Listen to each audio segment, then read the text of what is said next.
So I want to go over 3 specific fundamentals that you can use and you need to be using all the time. Whether you are a PhD philosopher and world-class theologian, or you are someone starting out or someone that wants to improve thinking about their faith, enhancing their thinking about their faith, this is exactly what you should do. Hi, my name is Tim Howard. I have a decade plus experience in studying apologetics, philosophy, theology, and science, learning from leading experts, and once a skeptic myself, my goal here is to transform your Christian life via enhancing your thinking about your beliefs. Let's get into it. So for the first part is the fundamentals of studying. You should have the fundamentals of studying down. And the thing about the fundamentals is it's not something you learn once, it's something you practice, okay? Let's take professional baseball athletes, okay? Do they ever just stop practicing their pitches? Do they ever stop practicing their batting? No, they're always working on their batting. They're always working on their pitches. Same thing with you. You should always be working on improving your study habits, your study strategies, your study techniques. And you can always become a better student. And I don't care where you are in life, you can always become a better student. I'm still practicing my study habits. Now, one of the things, and I think I was gifted in this way, okay, I'm not trying to say I'm cut from a different cloth, but I was really gifted in this one way, which is I was able to find a natural way that benefits me in terms of how I study. So I think that even for some of you guys, a personality test, now I know that there's some controversy about the reliability of some of these personality tests, but one of the things that I learned, right, and this was when I was about 16, 17 looking into college, because I did a kind of a college thing early, but that's neither here nor there. I learned that I'm a solitary learner. I'm someone who has to go alone. I have to have my sanctuary. I have to have a period of solitude, not isolation, but solitude, where I let all the information that I'm studying really hone in, and then I can properly reflect, which is one of the fundamentals I'm going to go over. But really getting down your studying. So what suits you and your makeup? You have a different constitution than me, a different temperament, a different sensitivity. Not everybody's a solitary learner. Now, solitude might be a part of your practice, but it really speaks to my soul. And I know that when I just go into solitude, in periods of solitude, after I've studied something or learned something, that's really where everything clicks, okay? Really important there, okay? So knowing exactly like your learning style, your learning personality, as we can call it, knowing that is really helpful. I'm also a kinesthetic learner. So you see me using my hands a lot. This is not something that I practice. This is something that I do normally, because why? When I am communicating, when I am speaking, when I am thinking, I gotta move. That's just how I am. I could have ADHD. I don't even know if I have ADHD. Who really cares? I don't, not in meds. I don't need to be. Maybe I do. Who knows? Anyway, see, look at that right there. Okay. So you want to be able to also know that.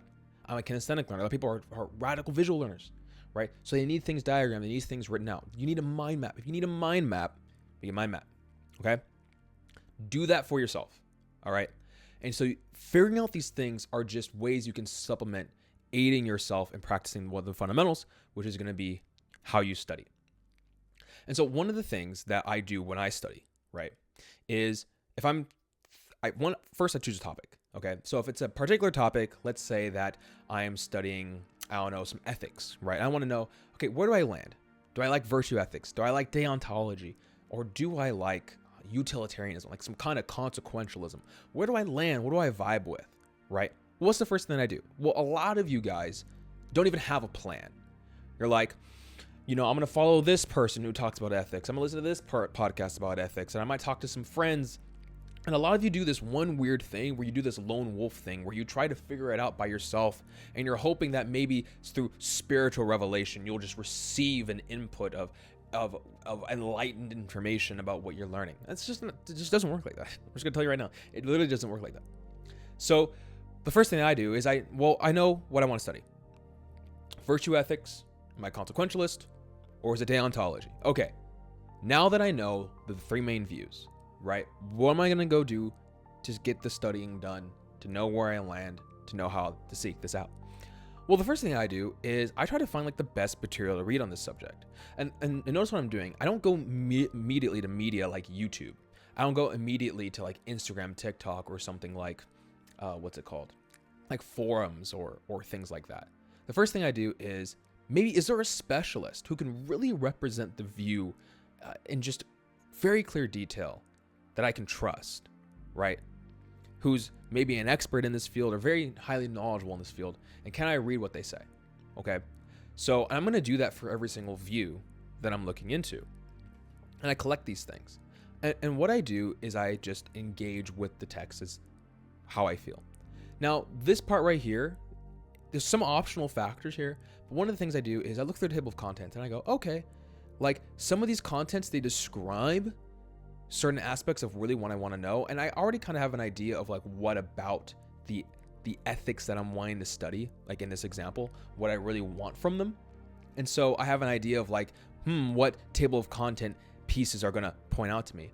But really what I do is then I just lay out the work and I start.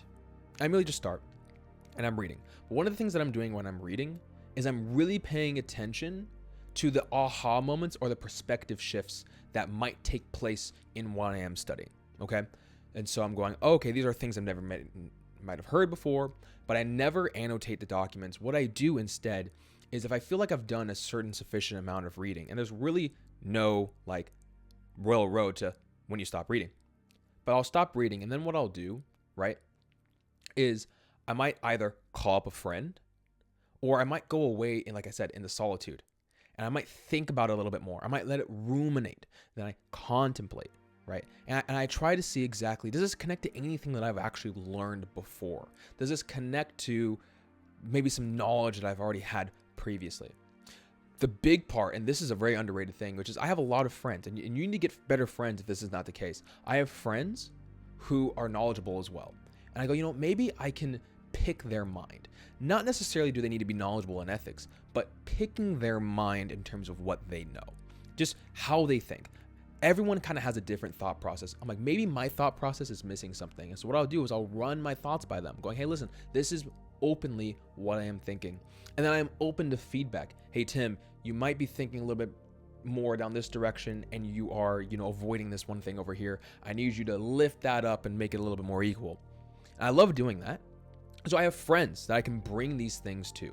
A lot of the times I'm in like a lot of Facebook groups as well. And Facebook groups are really good for this. I'll go on these Facebook groups and I'll go, hey, this is my current thoughts on how I describe this, or this is how I'm thinking about this. And I'll let them and everyone else kind of hit the anvil of what I'm saying, and I'll see what that is. Not for them to tell me what they think, but as a refinement of my thinking. You don't want to do the lone wolf thing.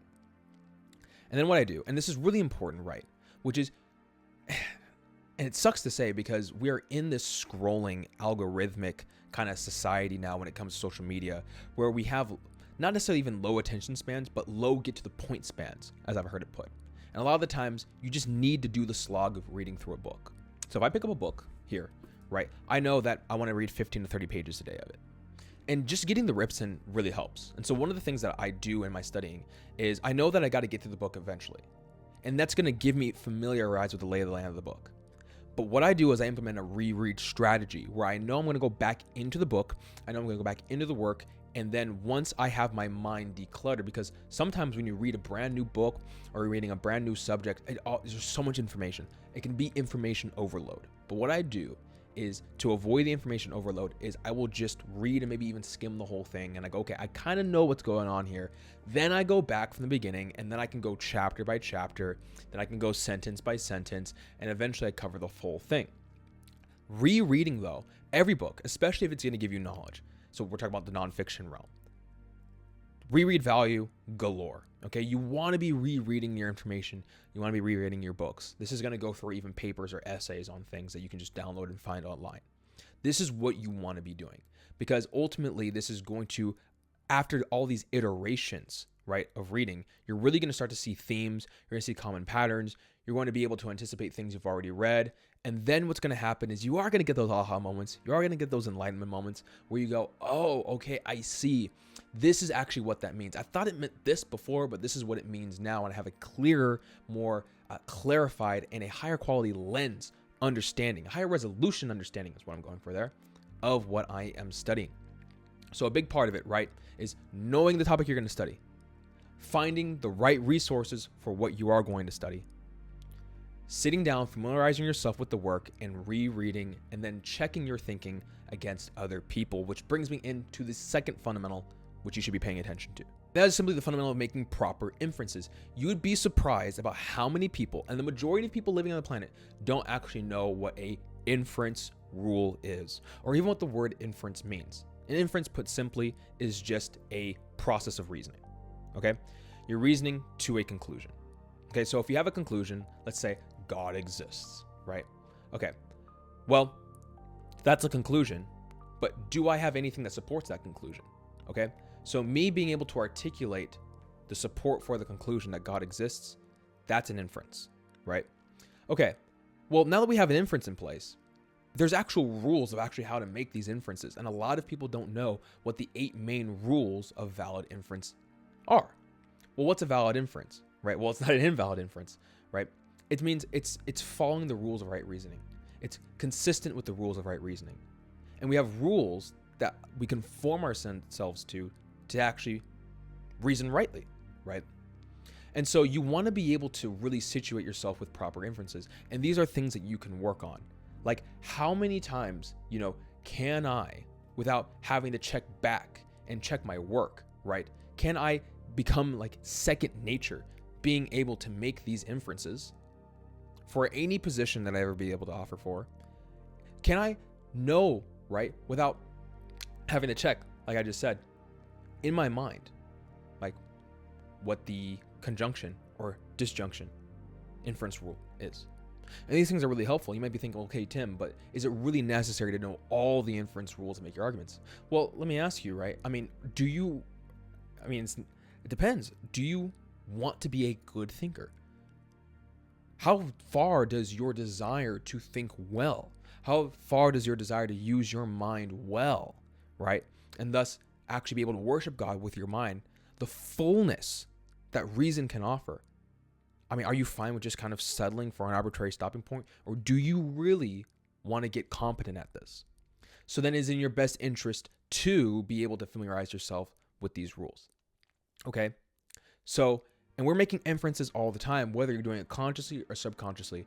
You're always connecting the dots to a given conclusion, right? Oh, I go downstairs. I look in the fridge. There's some food in the fridge that I didn't put in my fridge. And guess what? I have a roommate. What am I doing? Connecting the dots. I'm inferring my roommate made that. Why? Because I have a set of data. I'm going, it's most likely, boom. I just did an inductive argument, and I just did it almost automatically. We're always making inferences. Wouldn't you want to know whether or not your decision making, okay, the products of your decisions, whether or not your products are the best decisions? Don't you want to be making the best decisions for yourself, especially when it comes to aspects about your worldview? So you want to always be holding yourself accountable to practicing these inference rules, okay, and knowing them down. And one of the things that I would do for that, right, and this is really good exercise, is take any kind of notebook and just write them out, okay? So let's take modus tollens, for example. Everyone should be able to tell me right now, boom, you should be able to tell me right now what modus tollens is, okay? Modus tollens. If P, then Q. Not Q, not P. Boom. Writing that down. Write that down 20 times, 30 times, okay? And you're going to know it. And you can be able to explain it to somebody. And do that for the rest of them, okay? For the rest of the 8. And you will be set to go. And that will give you so much more confidence and power, because then when you're reading works, maybe even against a particular viewpoint that you hold, because you want to see, do I really have the best reasons to believe what I believe? Are there reasons to compromise this? Okay, any good thinker, anybody that really cares about using their mind well, this is going to be something that's going to cross your path. However, this can be destructive if you let this overcome you, and you can never just kind of plant your flag. Okay, I'm a big believer. You got to plant your flag somewhere, leave room for error correction and updating your beliefs. Okay, that's neither here nor there. Then you can go, okay, great. Well, because I know the valid inference rules, I'm able to see in real time, and your mind will automatically do it, whether or not this connects. And you will see a lot of the times that people are just making logical fallacies everywhere, and your friends might hate you, right? The normies, right? They might hate you because you might be trying to always hold them accountable and being consistent with the rules of reason. And that's okay. Not everybody wants that. So just like use your EQ to figure that out. Okay. But at least for yourself, you're going to be able to tell, okay, whether or not something should be inferred or something has been improperly inferred, i.e. an invalid inference. And that brings us to our third fundamental, which is the fundamentals of reflection. Okay. A lot of people skip proper reflection. I always take time to let the information, to let what I'm learning, let what I'm studying, let what I'm debating have time for reflection. Guys, super important. Now, there are different techniques you can use for reflection, but I think that a sign of a good thinker is someone who just doesn't too hastily comes to conclusions. You go, hey, listen, this follows the valid inference rules, right?